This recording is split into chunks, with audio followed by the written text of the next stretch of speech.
terms of the designation of further ports, but I do take the point overall that you've made.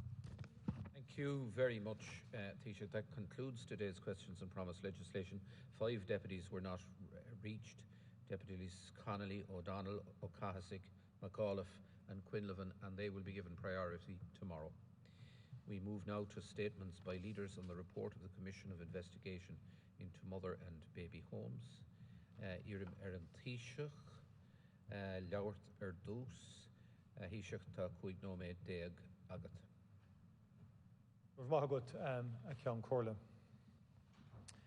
It is the duty of a republic to be willing to hold itself to account, to be willing to confront hard truths and accept parts of our history which are deeply uncomfortable.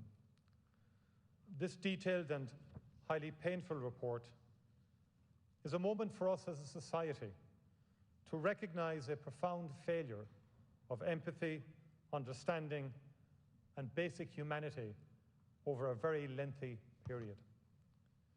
Its production has been possible because of the depth of courage shown by all those who shared their personal experiences with the Commission. The report gives survivors what they have been denied for so long: their voice, their individuality, their right to be acknowledged. Before going into detail about the report, it is important to say that it would not have been possible without the steady determination of the former residents, their advocates, and researchers who campaigned with them. I particularly want to acknowledge the critical part played by Catherine Corliss, whose work at the Tuam Mother and Baby Home site led directly to the establishment of the Commission.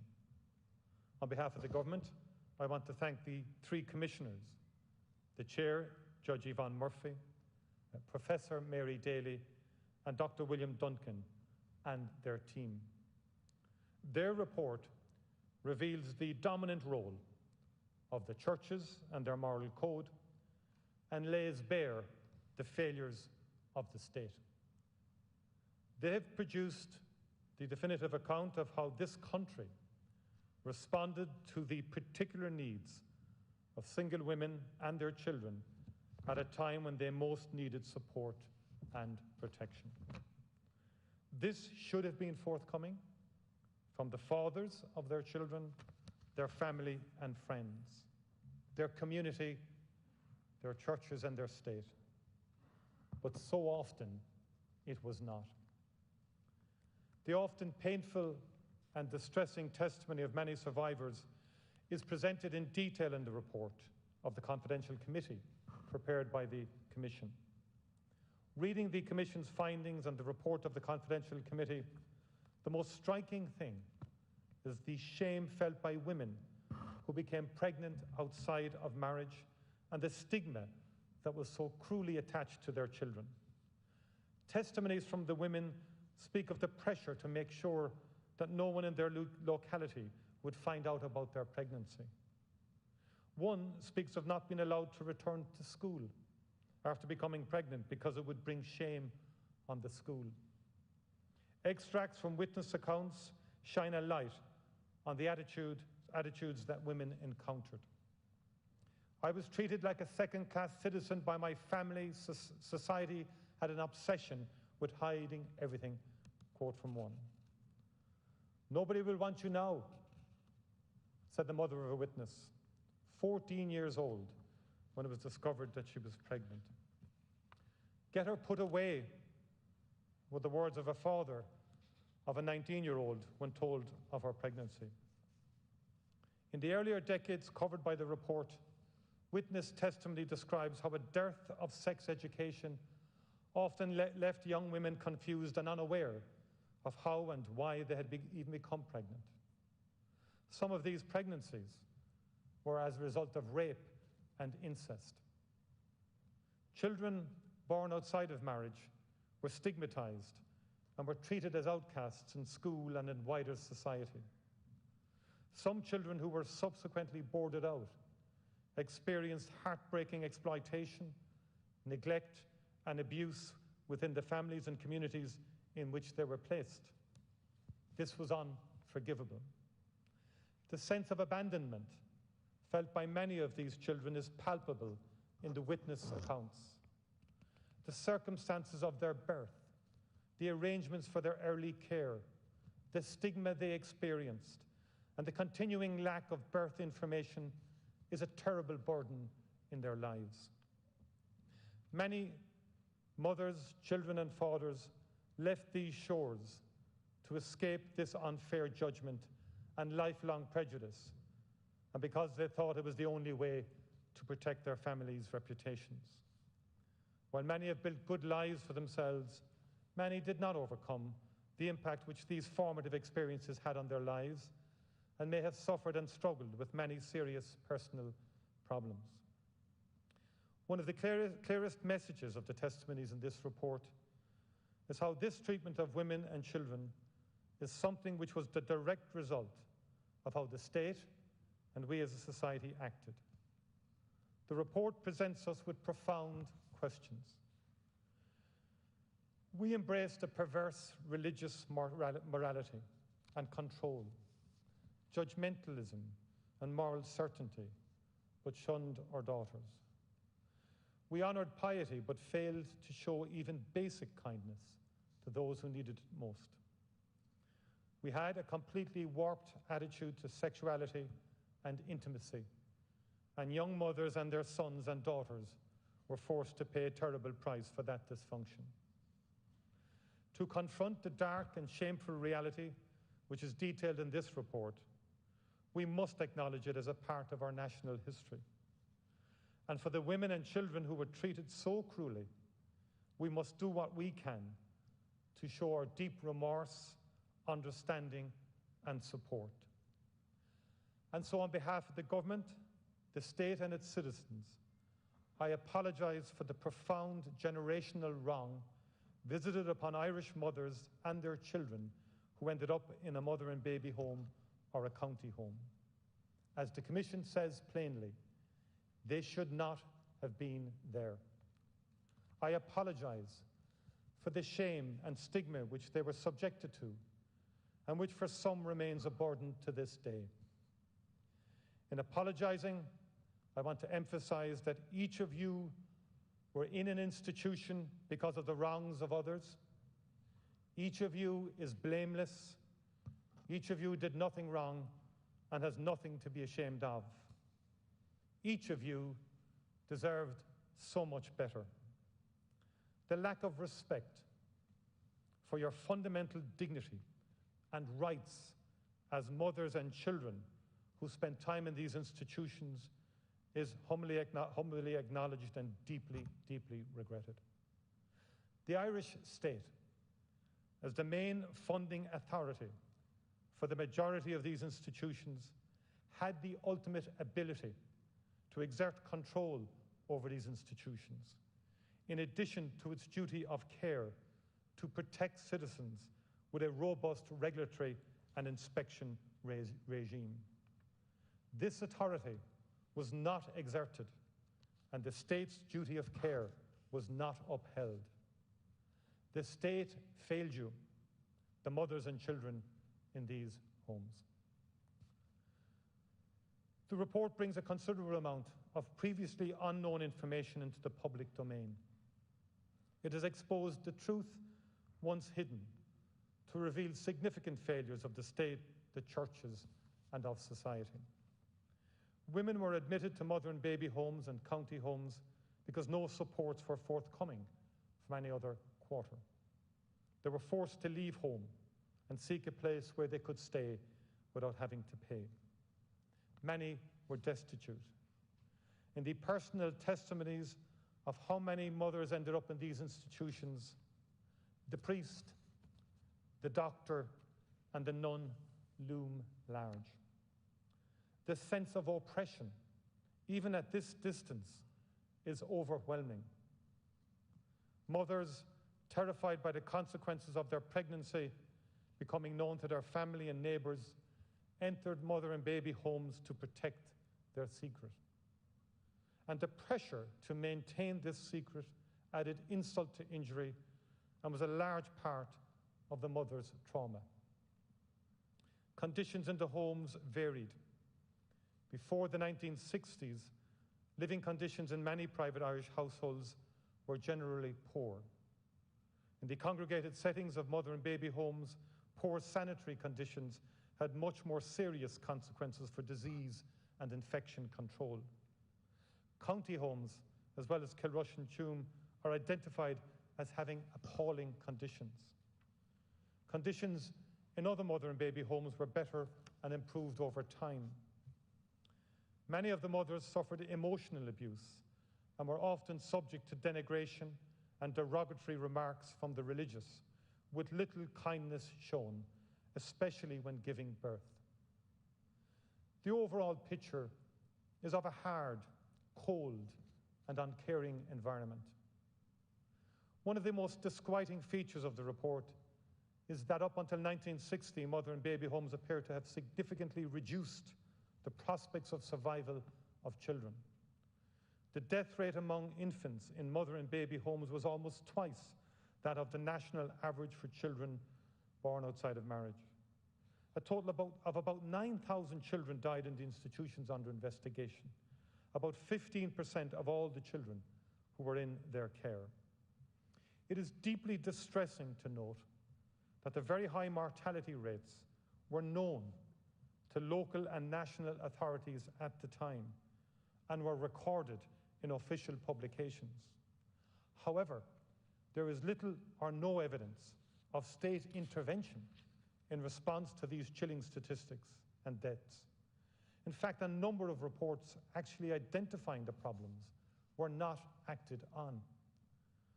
I know it will be a disappointment that the report does not answer all the deeply personal questions on the burial arrangements for many of the children who died in these institutions. In many cases, the burial locations remains unknown and uncertain. There are no records for a number of the large institutions where significant numbers of infants are known to have died, including Tuam, Bessborough, Castlepollard, and Shanross.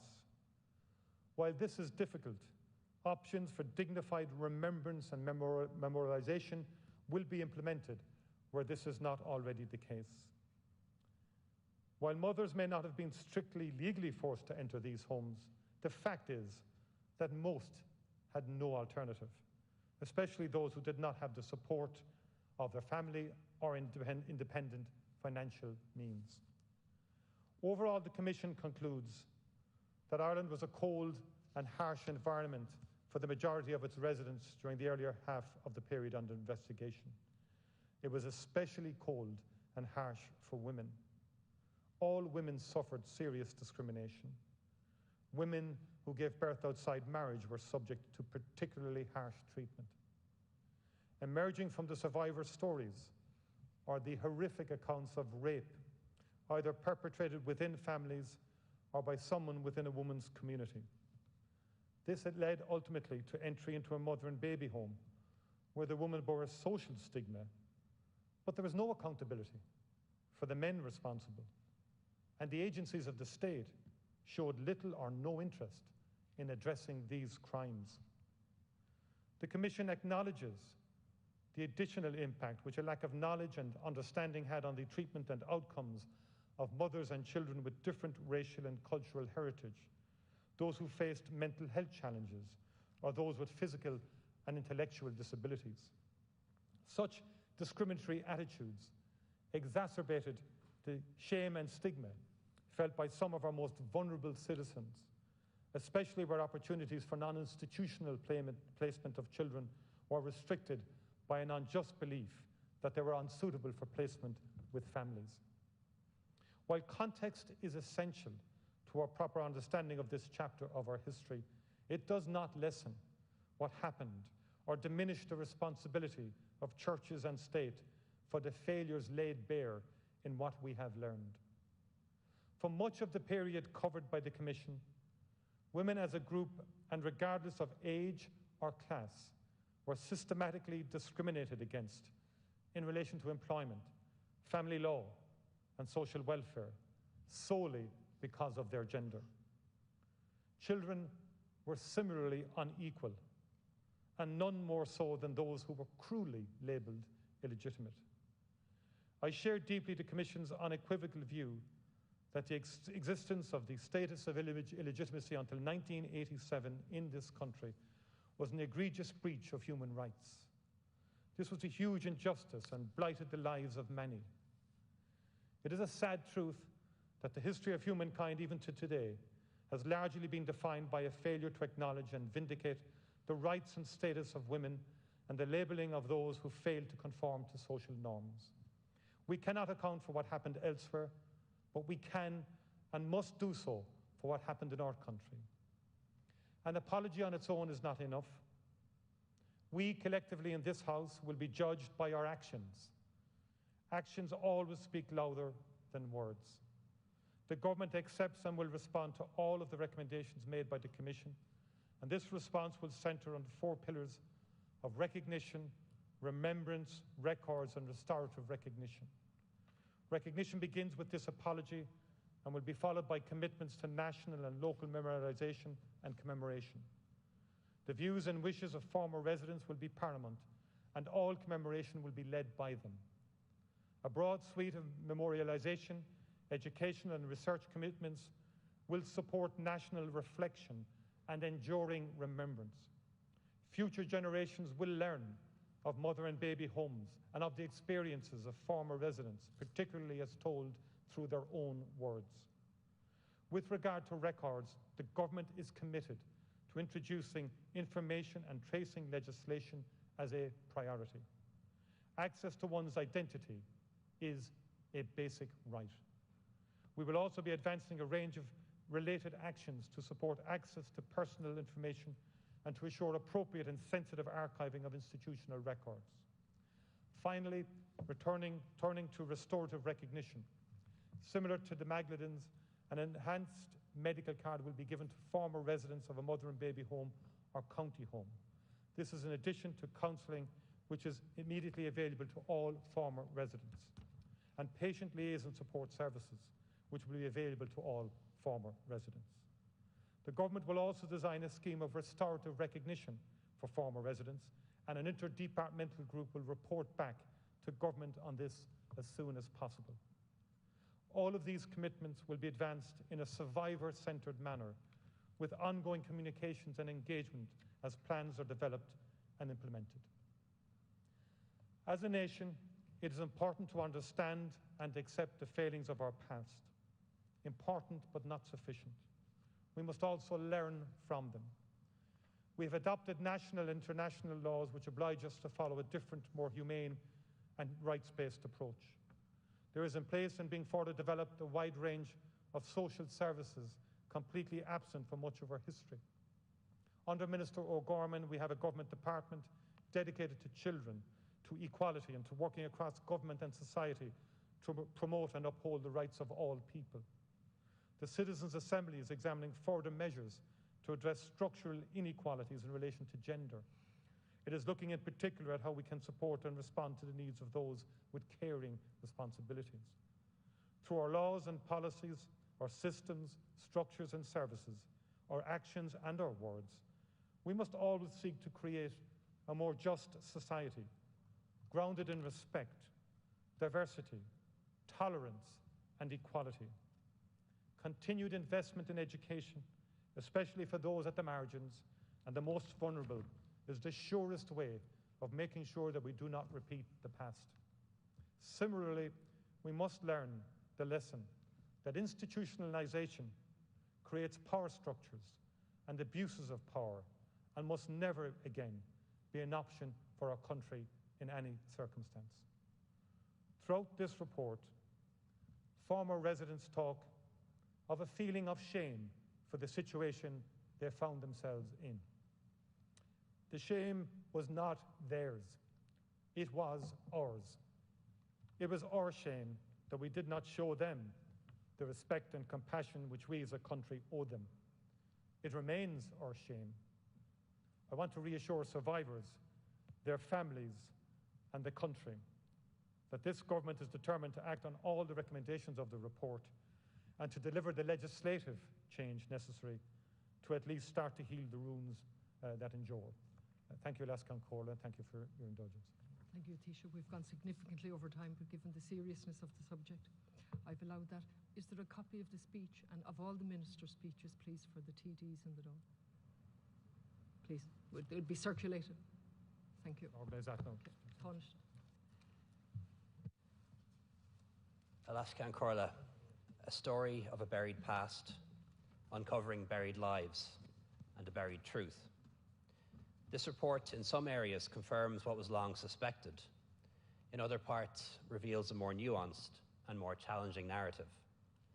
The Commission of Investigation has spent many years finding the truth, so we can now begin to provide some measure of healing and reconciliation, and above all, make restitution. As a country, we owe a debt to Judge Yvonne Murphy, Dr. William Duncan, and Professor Mary Daly and their expert team, and above all, to the survivors who provided testimony, and to the work of people who brought the issue of mother and baby institutions to the fore. A special mention must be made of Catherine Corliss, whose painstaking scholarship and humble compassion lit the candle that allowed us to reopen and read this dark chapter of our history. As Tánaiste, as a former Taoiseach, as a leader of my party, which was in government for some of this period, as a member of the government that established this commission, as a citizen and as a man, I want to offer my apology to the children who were hidden away at birth, discarded in death, and in life treated as a commodity or as second-class citizens, and to the mothers for whom there was no option but to enter a mother and baby institution and give up their child. They may have consented, but it was not the free and informed consent in the way we understand that concept today. We apologise and we ask for their forgiveness. Lascan Corla, I think this report shames Irish society entire. Women pregnant outside of marriage, some very young, some victims of rape, were not supported by their families, community, or the father of the child. They turned to the church and state for refuge, and while they got refuge, it was a cold and often cruel one.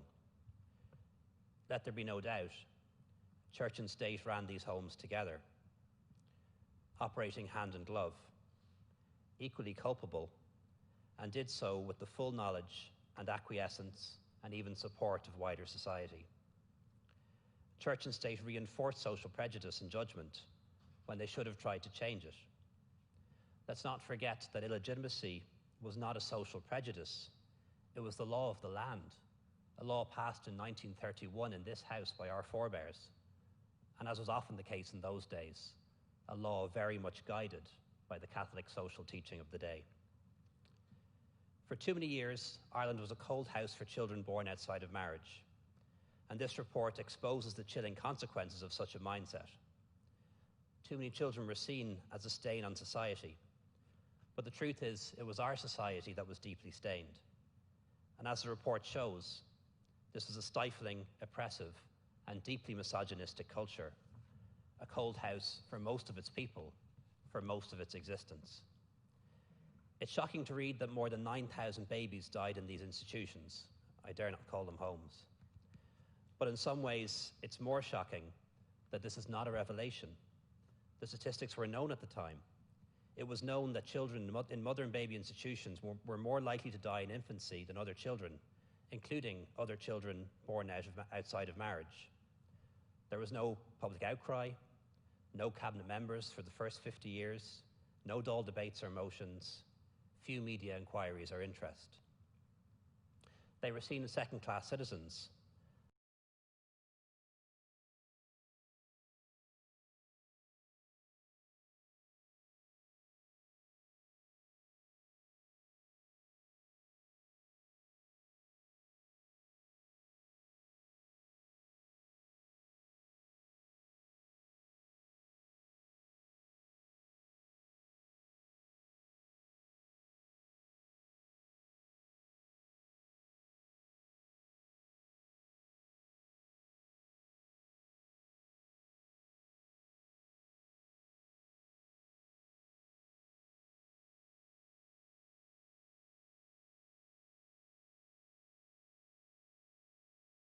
institutions, alongside the survivors of industrial schools, constitute Ireland's stolen generation. As a society and a state, we stole from them the lives that they should have had, raised by their mothers in their own communities, known to their fathers, brought up to believe they were as good as anyone else and could grow up to be anyone they wanted to be. It is late in the day, but now is our opportunity to make restitution on behalf of the generations that preceded us. The means by which we do so should be guided by the men and women who survived these institutions. They should be given time to read and reflect on the report, and they should inform us as to the next steps. The Commission in its recommendations points the way.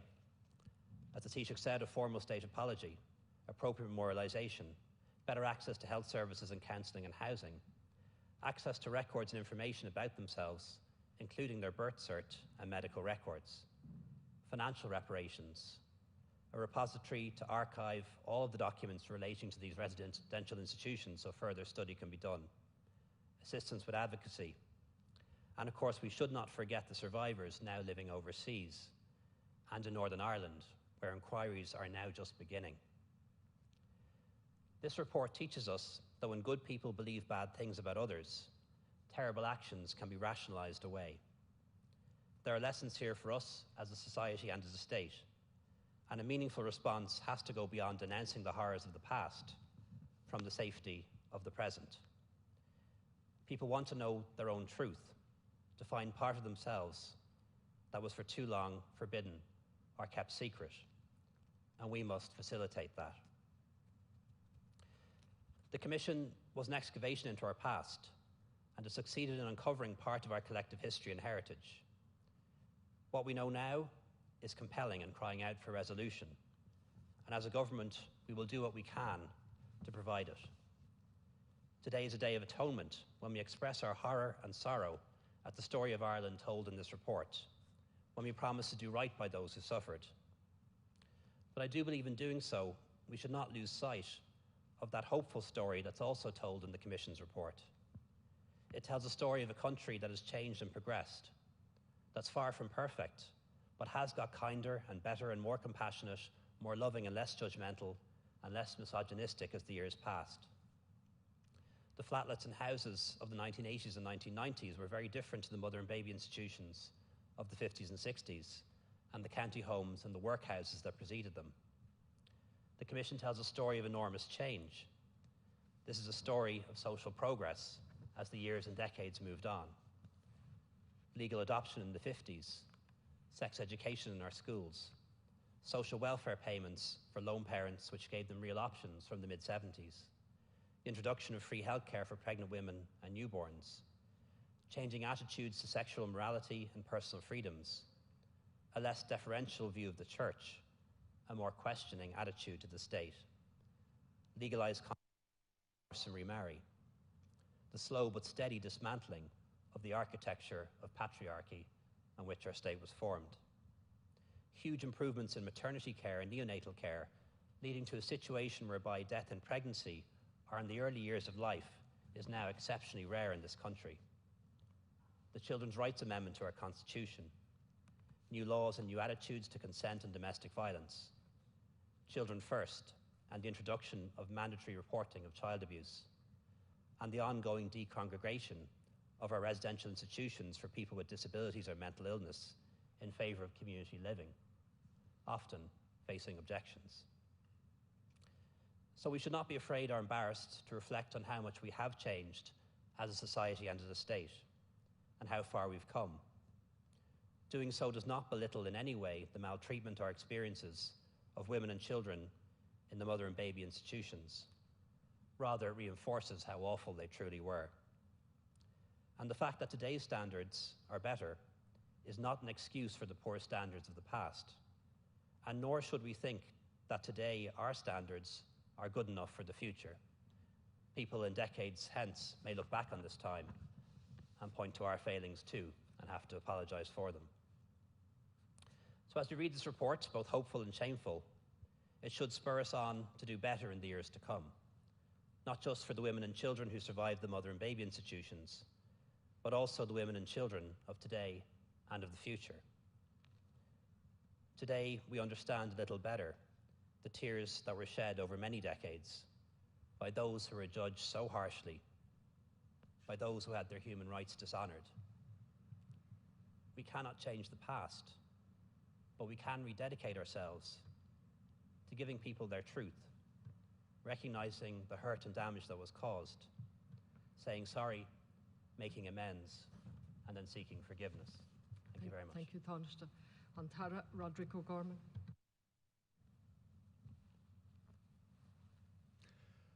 Thank you, Lascam Corla. The publication of the report into the mother and baby homes marks another moment of truth for our state and for our people. Its publication is an occasion to acknowledge the profound wrong visited upon the Irish women and their children who are placed in these institutions and too often left with only grief as a companion. It's an occasion to acknowledge, as the government, the role that the state played in this and to apologise for that. To acknowledge the neglect, the hurt caused, and in many cases, the terrible toll that this has taken on so many of our citizens across decades. To acknowledge also the strength of those who suffered in the institutions, how for generations they endured and still endure the awful weight of their experience within those walls. To acknowledge that it is their refusal to be silent or to be silenced, their campaigning, their commitment to the truth that has brought us to this day. With the publication of this report, we are affirming their stories and their truth. We are ensuring that their testimonies are heard, acknowledged, and understood. We are affirming clearly and in the strongest possible terms that they were wronged and that they wronged nobody. And today is a chance to ask for forgiveness for the failings of the Irish state, failings that repeated over decades and which had the most horrendous consequences for our most vulnerable citizens. I'd like to acknowledge the work of the Commission of Investigation, its chair, Judge Yvonne Murphy, Commissioners Mary Daly and Dr. William Duncan and their staff. But I'd like to particularly thank all of those who, often at great personal difficulty, gave their evidence or their personal accounts to the Commission. The report paints a portrait of a stifling, oppressive, and deeply misogynistic culture in Ireland prior to the 1970s, and that this culture was ruthlessly reinforced by prevailing attitudes within the church and state. This directly and repeatedly led to women being deprived of choice and agency in their own affairs through coercion, shame, and family obligation.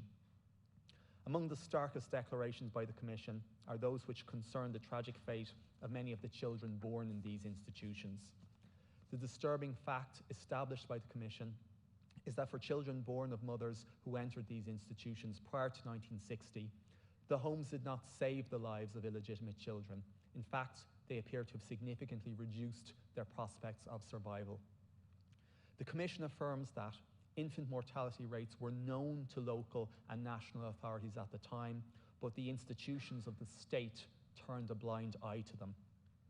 In the report, the state was often defined by its absence. Most damningly, during the periods of appallingly high infant mortality within these institutions, the report notes that there is no evidence that unmarried mothers were ever discussed at Cabinet during the first 50 years after independence. The report demonstrates that, for much of the period it covers, the response of state, church, and society was one of gross neglect. The report exposes the social, political, and institutional structures which created, colluded in, and condoned such a system. These structures and the attitudes that were fostered by them generated a fiercely conservative society. This permitted the state to maintain the status of illegitimacy, the status that consigned children so designated to both moral and legal isolation up until 1987, something that the Commission describes as an egregious breach of human rights. Where there were concerns brought to government, those in power acted only to stifle them. Alice Litster was an inspector for the Department of Local Government from 1927 to 1957. The Commission's report states that Ms. Lister tried valiantly to have the conditions in the institutions improved. It was Ms. Lister who wrote the first criticism of mother and baby homes by a civil servant, the criticism which were subsequently watered down by departmental officials. It's from her reports on the institutions that much of the Commission's information about them in the decades after independence is drawn. She highlighted the high number of children being sent for adoption in the United States. The report makes clear that acts of responsibility from those in power were notable for their rarity, particularly in the early days of the state. As such, Ms. Lister's efforts over many years to shine a light on the failings of these institutions should be recognised and commended. The report contains a number of important recommendations, and I am committed to ensuring that the government's response to these will mark a profound transformation, not only in the state's engagement with survivors, but also in its supports for them. The relationship of trust between the state and the mothers and adoptees has been broken. In bringing forward this series of actions, the government seeks to start the process of rebuilding that relationship. The Cabinet has adopted a whole-of-government response to the Commission report. It contains 22 actions based on 8 themes. These themes acknowledge the breadth of the issues that the Commission has raised, and also that mothers and adoptees have spoken to me and my colleagues about. The process of this response begins with the state apology made by the Taoiseach in the Dáil today. Central to the response is access to personal information. Legislation on information and tracing is being advanced this year, centred on a person's right to information about themselves and founded on GDPR principles. My own department is working to put in place mechanisms whereby survivors and adoptees can seek personal information via GDPR when the Commission archive transfers to my own department at the end of February. Our response contains a package of health supports, including a form of enhanced medical card for anyone who spent more than 6 months in one of these institutions, and counselling services. Legislation to allow for the dignified exhumation of the site in Tuam and providing for DNA identification will be brought for pre-legislative scrutiny soon. We recommit to establishing a national memorial and record centre related to institutional trauma and engaging with survivors regarding its location, and into requiring that departments and state bodies prioritise ensuring that relevant original files are made publicly accessible. And the government is committed to introduce a restorative recognition scheme to provide financial recognition. The details of this scheme will now be worked on by an interdepartmental group which will bring forward proposals for government by the end of April. I know that these actions, either alone or combined, cannot undo the immense hurt that has been done to mothers and adoptees, nor can they fully recompense for the impact of the state's failings on individuals. They represent the state seeking to start the process of rebuilding a relationship with those that it has so badly let down. And I hope and I believe that it is essential that the religious congregations, charitable organisations, and Catholic and Church of Ireland primates will also begin the work of rebuilding trust, both in terms of apologies to mothers and adoptees, but also in terms of concrete measures like contributing to the Restorative Recognition Fund and making institutional papers available. I've written to them and sought meetings with them in this respect. The events described in the report took place over a wide span of time. Some occurred decades ago, others happened very much within living memory.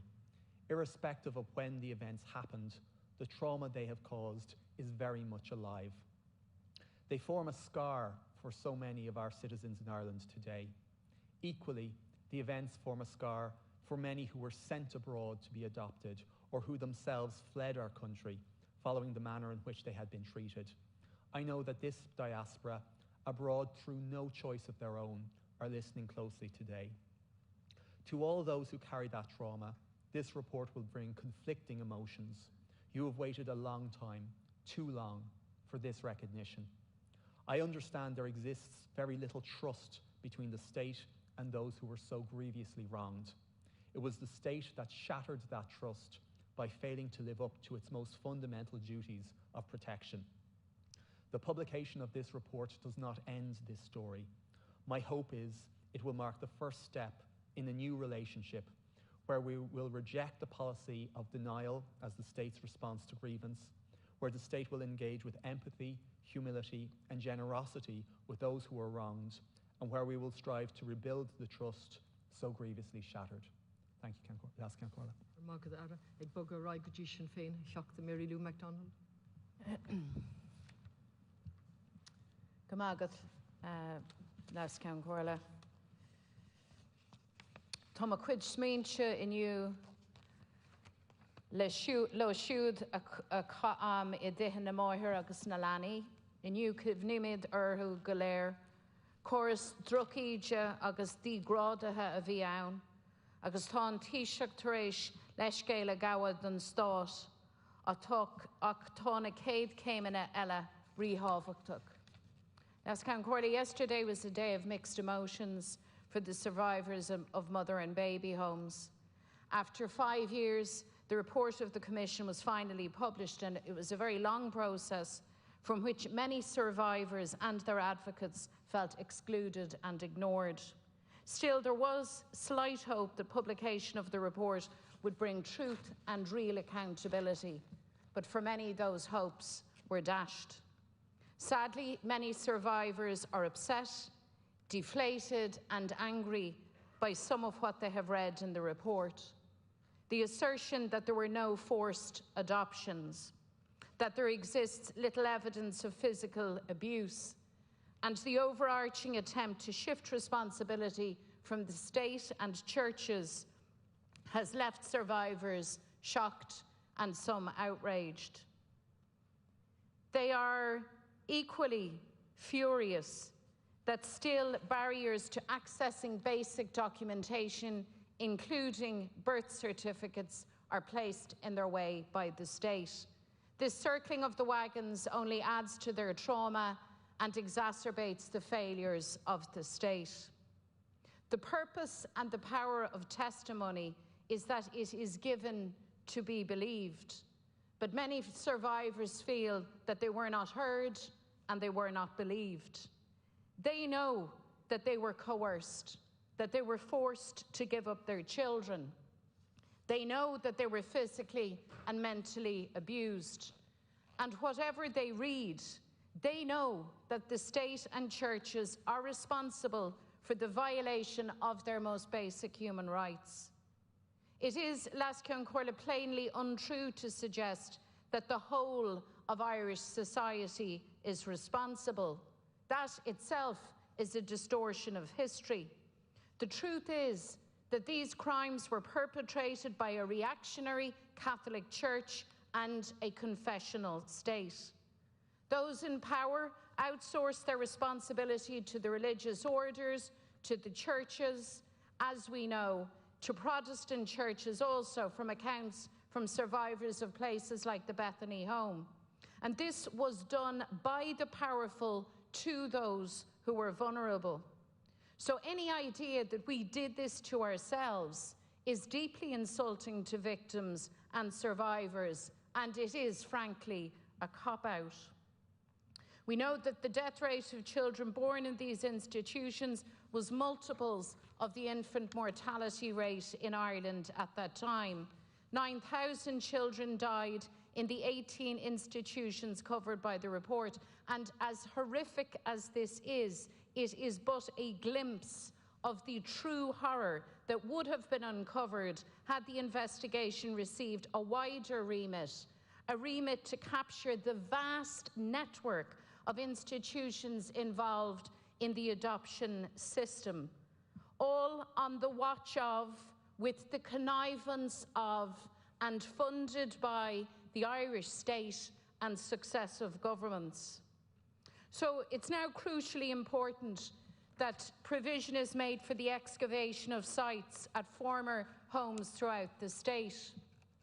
Many women and families know that their children, their relatives are buried on these grounds, but they can't pinpoint exactly where. So these mothers, these families must be afforded the human dignity of reclaiming the remains of their children so that they can also claim ownership of their individual stories and experiences. Now is the time for state and church, as perpetrator of these abuses, to issue formal apologies, to take responsibility for the horrific violations. And can I suggest that a good and perhaps an appropriate point for the current administration to start is to afford the respect and dignity due to single-parent families who, as we know, to this day remain marginalised and poor and are often regarded as the low-hanging fruit when the budgets get tight and when the tough decisions, so-called, have to be made. There has to be, of course, full redress and compensation, and the rights of survivors and adopted people to access their own information must be realised, and the importance of that cannot be overstated. We wouldn't have gotten to this point if it wasn't for the dedicated, selfless actions of countless people, of survivors, of advocates.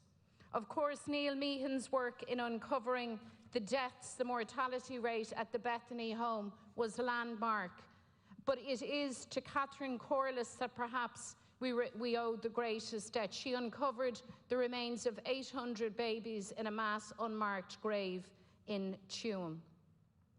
The lived experiences documented within the report amount to a devastating catalogue of heartbreak, of misery, and the violation of basic human rights. So I want to acknowledge the Taoiseach's apology to victims today and to survivors on behalf of the state. It is something that they have waited a long time to hear. But it is not true to say that what was witnessed was simply a failure of empathy and compassion in Irish society, although God knows that is true. More profoundly, it was an abuse of power. It was the ultimate abuse of authority. It was a brutality inflicted on women and girls, and on the poor in particular. The value of any sincere apology is always found in the actions that follow, and in this, victims and survivors are crystal clear. They want meaningful action. They want to be involved in formulating the state's approach. A good starting point would be to address the fact that the work of the Commission covers just 18 institutions, whereas the CLAN project submitted a list of at least 182 institutions, individuals and agencies involved in adoption, informal adoption and other forced family separation. And the apology today must be understood to extend to the women and children who went through all of these institutions, county homes, children who were boarded out, often in circumstances of indentured servitude, and those who were illegally adopted. Thus far, the current and former governments have refused to progress the detailed recommendations of the Mother and Baby Home Collaborative Forum, but these, alongside the recommendations of the CLAN project, must be advanced. The Taoiseach must also deliver on his commitment to create a national archive of institutional, adoption and other care-related records, while ensuring proper implementation of EU GDPR rights by all controllers of institutional, adoption and other care-related records. In addition to its moral obligation to survivors, the state has numerous human rights duties under international law, including access to social services and redress. This means a redress scheme that can be accessed without unnecessary red tape, and that the age profile of survivors and families is taken into account. Victims rightly point out that any complicated process would only serve to delay and re-traumatise them. So everything that happens now must be about acknowledging the full extent of the wrongdoing without qualification. And a real duty of care from government is expected now more than ever. And so it is with this in mind, Lais Count Corley, that I say that the deliberate leaking of parts of this report was a disgraceful attempt to manage this story. And there is a very serious case to be answered in this regard. The legacy of mother and baby homes is one of shameful crimes perpetrated against women and children by the state, by the churches, and by other institutions. Women abused and forced to work without pay, children who died of malnutrition, untreated illness and neglect, and some used as guinea pigs in drug and vaccine trials. It is, of course, wrong to use the word home in relation to these institutions. A home is somewhere where you're safe. It's somewhere where you're loved. Home is where you belong. These institutions were immoral prisons. There was no love, no kindness, no care. And so our job is to ensure that the survivors now feel from us that love, that dignity, and the protection of a real home. So modern Ireland must step up to the mark in providing what the Ireland of the past stole from them: the truth and justice and the full protection and rigours of the law. I want to finish my words with some of those of a good friend of mine, Joan McDermott, who was imprisoned in Bessborough for 8 months. She was made to cut the grass of the grounds with a scissors. Joan gave birth to a baby boy. His name is David. He was taken from her without her consent or her knowledge, and she didn't see him again for 5 long decades. She said, "When I saw my son for the first time in 50 years, he made the most profound statement. He asked me, 'Ma'am, how old am I really?' You see, he didn't know how old he was. He had no birth certificate. He'd never been abroad. He has a birth cert now, and you and I take these things for granted. So for Joan, for David, for the tens of thousands of women robbed of their futures, for the children robbed of their childhoods, for those who died behind those high walls and iron gates and who were buried in unmarked graves, for those who made it out and survived to tell the harrowing tale, let today, though imperfect and unfinished, be the start of the final length of that long road to justice. This is not over." Thank you, Deputy. Deputy Kathleen Function. Lascian Corla. Today, as we speak about the mother and baby institutions and the report that was published yesterday, I want to firstly pay tribute and commend all of the women and children, many who are now adults, who heroically came forward and shared their stories. They fought with courage and determination, and they did not give up. Over the past number of years, I have had the privilege of getting to know many people who are survivors of mother and baby homes. Some women who had their babies stolen from them, and some children born into the homes who were then denied a relationship with their birth mother. Through many conversations I've had with them, one common message always rings through. Nobody within the state was willing to listen to them when they were forced into these institutions, and since then they've been failed on many occasions by this state, including this government. Real, meaningful consultation is something that survivors, their families and their representative groups have continuously sought. So today, when speaking about this, I want to say that I am cognizant that we need to allow survivors and their families the time to read the report in detail and to reflect on its contents, and then we need to ensure to listen to their voices. We also remember the many women and children that lost their lives in these institutions. And if I could just say as well, Minister, that I've been contacted by a number of survivors that haven't actually been able to access the report. They're not, technologically savvy. They felt they were going to get a copy in the post, and I would urge that that is actually followed up on, because I think that's the absolute least that they deserve.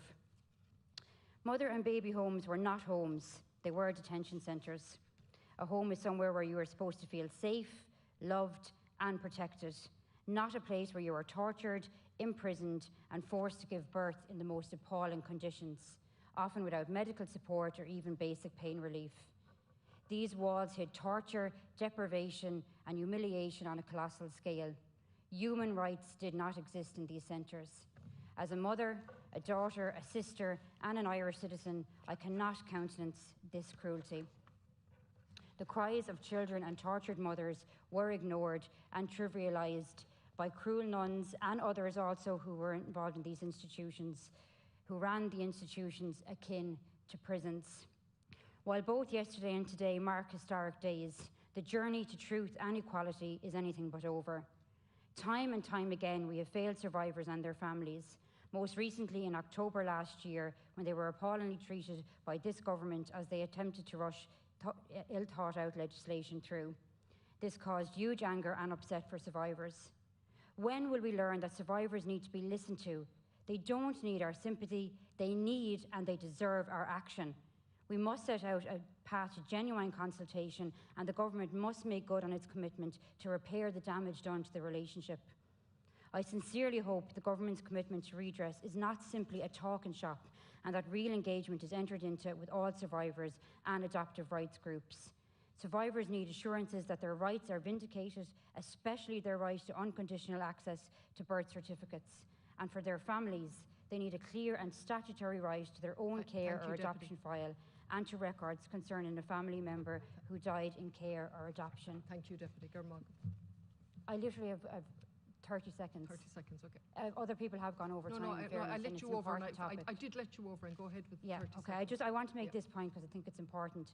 It is my fervent wish that the courage shown by survivors in coming forward is now met by action from the government, as the state has failed you.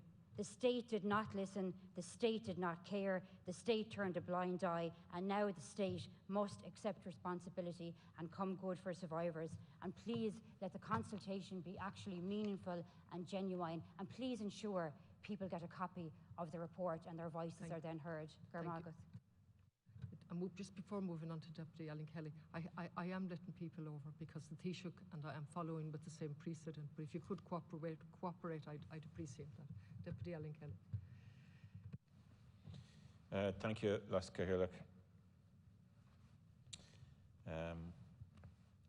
Before I start my contribution, I just want to put on the record at all that I, along with many others, think that the leaking of this report caused an awful lot of hurt and distress and should not have happened. And I'd like the government, and indeed all governments, I suppose, to think about this. This isn't the first time this has happened. The Scally report in relation to cervical check was also leaked. These are both predominantly issues relating to women. They're very sensitive. They shouldn't be leaked. It caused undue hurt. I've said and I've written to Taoiseach that I actually would have preferred if you consulted with all the survival groups, the families and the victims, regarding when this apology would take place and what would be the content of it. You've made your decision, and obviously this is an important day, but I would have thought that would have been the best way to deal with this apology. The report of the Mother and Baby Homes investigation tells a tale of an Ireland that we have left behind, but yet it is not in our distant past. Reading the report, you would think that it is detailing events of a long, long time ago, but it isn't. The last Mother and Baby Home shut its doors in 1998, 23 years ago. I'm sure there are young people who are in their 20s watching this will find it hard to get their head around that they were born into an Ireland that still cruelly locked women away behind the high walls of such institutions. Because, although diminished, there were still some perceptions in 1998 in Irish society regarding unmarried and single mothers, that in some way there was something to be ashamed of. 1998 does seem a long time ago from the Ireland of the 1950s, 40s, 60s, that was so inherently anti-women in our culture and in our laws. But it's not that long ago at all. Each and every one of us know many people who've been very, very adversely affected by the shameful actions of our state, of our institutions, of our politicians and all of us who serve in public life should apologize for our predecessors, for the fact we brought in illegitimacy in this Dáil in 1931. It was the law of the land. That's horrendous. We should all apologize for all of us, all of the political entities that served in governments that allowed this to happen. When this state was founded, in the first few years of its inception, there were warnings. There were warnings about the level of mortality in these homes and institutions. Nothing was done. A blind eye was thrown. And it continued. It continued for another 60 years. So politically, we're all at fault. The state is at fault. We're at fault. Institutions at fault. Women, children, their families, they have no blame at all. And the institutions, the Catholic Church has an awful lot to answer for. And we must really look at and continue to look at our relationship between the state and the religious institutions. We'll hear lots over the coming days of women who are forced into these homes, but not much about the men involved. These women who ended up in mother and baby homes didn't end up there on their own. Many were raped. Some it was because of incest. While there were some of the babies who were very much wanted and born out of wedlock to a couple very much in love, but our society at the time did not approve of this love. We know that many women who were put into these institutions were done so very clearly to uphold the reputation of men of a more privileged class and to hide their societal embarrassment. Our society went along with this, and this is our collective shame. I think we all remember as clear as day the findings of remains at a former mother and baby home in Tuam following the tireless work of Catherine Corliss, who is a hero to this nation. A hero to this nation. This publication is another step in the uncomfortable process of confronting the hidden shame of our nation. And remember, this is only relating to 16 institutions and homes. The Clon Project are right. We have to go much deeper. The hidden lives of women who were subject to the devastating neglect and abuse were shamed for their so-called, in inverted commas, sins. For too long, people were determined to keep these stories hidden, but now these stories are out there, and it'll hopefully bring some solace.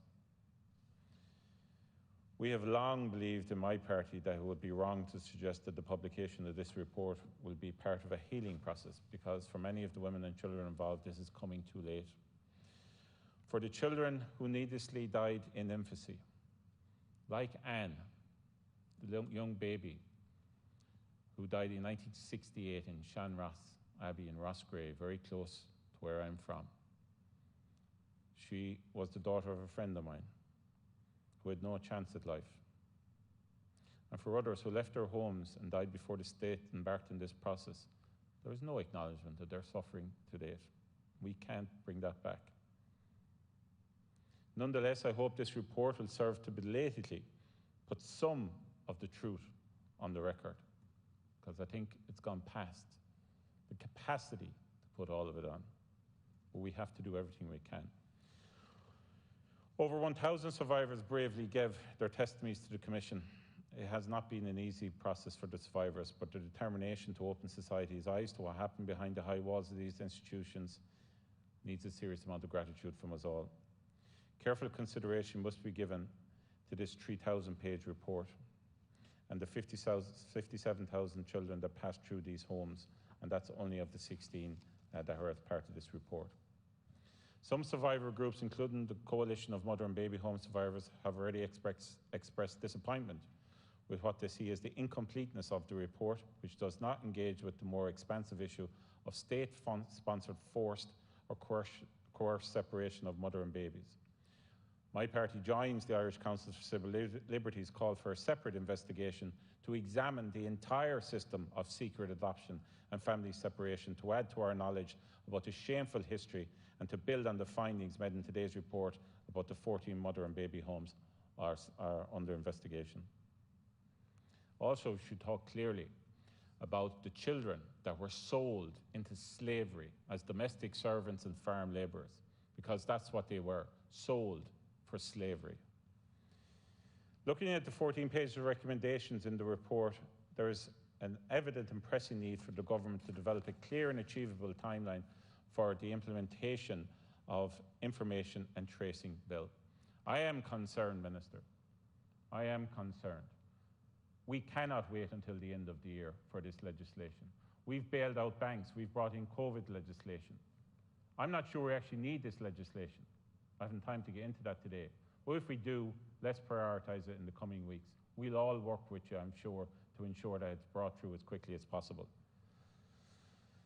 Following the passage of the Commission of Investigation Mother and Baby Homes records, the Labour Party called for increased supports for survivors and adopted people. We need, once sufficient time is given to considering this report, we must return to that matter, that critical matter of all those supports without delay. Writing about her experience in a mother and baby home and life after it in the Irish Independent this week, my colleague, our former Taoiseach, Joan Burton, has said that robust adopting tracing legislation must be a key priority. She said, quote, "It has been my privilege and responsibility to be a campaigner for key social changes in Ireland, divorce, marriage equality and the repeal of the Eighth Amendment. But the right of adopted people to their own information has never been conceded. It is amazing that this legacy remains in an era of such progressive change. I do hope the Commission will address this astonishing omission. This does need to be dealt with. Joan Burton is our former Taoiseach, and her backstory is an incredible story. We also, Taoiseach, need to ensure that all archives relating to social services provided by these religious institutions are nationalised. This is a very important point. They provided a service, it was in lieu with the state. We need to nationalise all the records so everything can be preserved. In relation to redress, we cannot do what happened before. We need to ensure this time round that those religious institutions make their contribution in relation to the redress for all of the families and women affected. And once they agree, and when they are made to agree, if they do not make their contribution, we will pass legislation, I will draft it myself, to ensure that we can take their assets to ensure that they make that contribution. We cannot go through what happened in this country before in relation to them not making their contribution. This week is just another part of a much-needed conversation in a dark part of our nation's history. I'm sure it won't be the last time we will discuss issues like this. The survivors need time to grapple with the recommendations. They need a huge amount of time. Some of them haven't had the capacity or actually the will to actually look at the recommendations yet. Those who have shone a light on the darkness that is associated with this dark period in our history, such as Catherine Corless and everyone else, they all need time to look at this report. Thank you, Deputy. I want to pay particular tribute to her, to Joan, to my friends Rosie and Mags McKinney for sharing their story, and I know they're not happy, but I will work with them. To Jerry, whose aunt bought him out of Shan Ross Abbey in Rossgrave. To my neighbour Teresa Collins, and to everybody else who's worked tirelessly to get to this day. Today we are at the beginning of a journey into our past in relation to this issue. We have opened many doors. We need to open many more doors in relation to this issue. Thank you, But Deputy. most of all, We're way over we need time. to, most of all, we need to provide the supports for these women and their families into the future. you. And it's through those supports and showing some love for them that we can truly, Thank you, as a collective, say we're sorry. Thank you, Deputy. You, Social Democrats, you're sharing, I think. Yes, that's right. Thank you, Deputy Jessica Whitmore. Curla. Yeah. The publication of the report into the mother and baby homes marks a hugely important point in our country's history and path towards justice for all our citizens. While the women and the children in those homes and institutions have never had any doubt of the abuses and the horrors that took place behind those doors, this report now brings together many of those stories, those lived experiences, and lays them bare for us all to see. The injustices and horrors that were forced on women by the hands of the state and the church, hands that should have been there to help and support and take care of, they are a stark reminder of our dark side. The report was harrowing to read, but for that to have been your actual life experience, for that to have been your introduction to motherhood, to a period that should have been joyful, must have been devastating. I'd like to acknowledge the bravery of the survivors, their children, the survivors groups, and in particular to the tireless work of Catherine Corliss and Philomena Lee, women who never stopped fighting for their own children and the children of others. Your strength shines through the pages of that report. I would also like to remember those that did not survive to see today, those babies and women and families that aren't around to hear this debate and discussion and apology, and I am so sorry. Taoiseach, yesterday in your response to the report, you said, the regime described in the report wasn't imposed on us by any foreign power, we did this to ourselves as a society. This is a sentiment and a theme that unfortunately runs through the Commission report itself. The report talks about how institutions provided refuge when families of women did not. A refuge is somewhere of safety. It states that there is no evidence that the women were forced to enter mother and baby homes by the church or state authorities. It says that women were admitted to mother and baby homes and county homes because they themselves failed to secure the support of their family and of the father of their child. I'd like to point out that nearly 12% of the women that went through the doors of those homes were children. They were raped. And to accept or expect that they will be the ones to ensure that they were looked after by their family is not acceptable. At each turn, the report and many of your comments yesterday fail to fully acknowledge that the fundamental responsibility of protection of its citizens lies with the state, and that the culture of a society is moulded and shaped by the most powerful institutions in the state, namely our state and church. A state and church who operated hand in glove to implement a state policy of shame, blame, and misogyny that facilitated and oversaw the horrific treatment of women and children in those homes. There can be absolutely no doubt the state's policy was one of shame.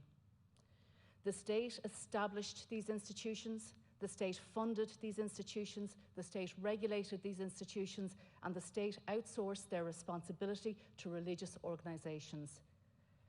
The book stops with the state, and the state needs to own that responsibility. I welcome many of the points that were made here today, but really until this government's first reaction to an instance like this is not to say, well, we were all complicit, then really we have still so much work to do. This report only represents a step in the long journey that these women and their families are taking. The survivors need time to digest and take on board the report and its recommendations, and that may take weeks. Please listen to what the survivors are saying to you, be led by their needs, be led by their voices. They have clearly outlined the next steps towards the restorative justice, and it starts with legislating for full and unfettered access to their records. Proper implementation of EU GDPR rights will be required, and I still maintain that actually there is very little legislative changes need to be put in place in order to allow for GDPR. GDPR applies as standard. Every single person in this country has rights to their own information, and I think that needs to be part of the government's response to this. Don't spend another year looking at what new legislation we need to implement. The legislation is in place, just apply it. The Church needs to release the records on survivors and cooperate in full. Survivors must be provided with a comprehensive redress and reparation scheme that meets their needs entirely. We must learn from the mistakes in the past and the past redress schemes, many of which cause further trauma to survivors, and the re-traumatisation of survivors needs to stop now. Putting survivors front and centre of this process will be crucial to its success and must provide the security and certainty many survivors need at this time. These are the things that we can do. We can't go back and change what happened to the survivors and their families. We can only give them our most heartfelt apology, only try to repair the trust, to provide them with the access to justice and support them as they continue on their path to healing. And this must be the aim of your government. However, it is within our power to ensure that other vulnerable women and children don't experience such incredible disadvantage, discrimination, and state-sponsored human rights abuses in today's Ireland also. Women in this children still suffer because of the policies of this state. 90,000 children live in consistent poverty in Ireland today. 4,000 children are homeless in Ireland today. Over 7,000 people live in direct provision in Ireland today, and that's been described by many as the Magdalen Laundries of contemporary Ireland. Taoiseach, I want to make it absolutely clear that society does not condone the actions of this and previous governments when it comes to the handling of these issues. Society wants you to fix them. It is within our power to make sure that whoever is Taoiseach in 20 years' time, that they don't stand and have to stand where you stood today and apologise for the actions of your government. Taoiseach, use this moment to create better.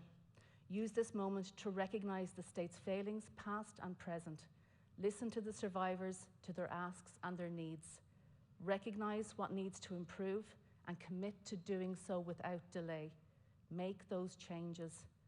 Otherwise, your apology today may amount to just another apology on top of an apology on top of an apology. Please, Taoiseach, make it matter. Women deserve better. Children deserve better. And as one survivor, Sheila O'Byrne, put it yesterday, it's time to right the wrongs. Thank you. Thank you, Deputy Whitmore. Deputy Kearns, please.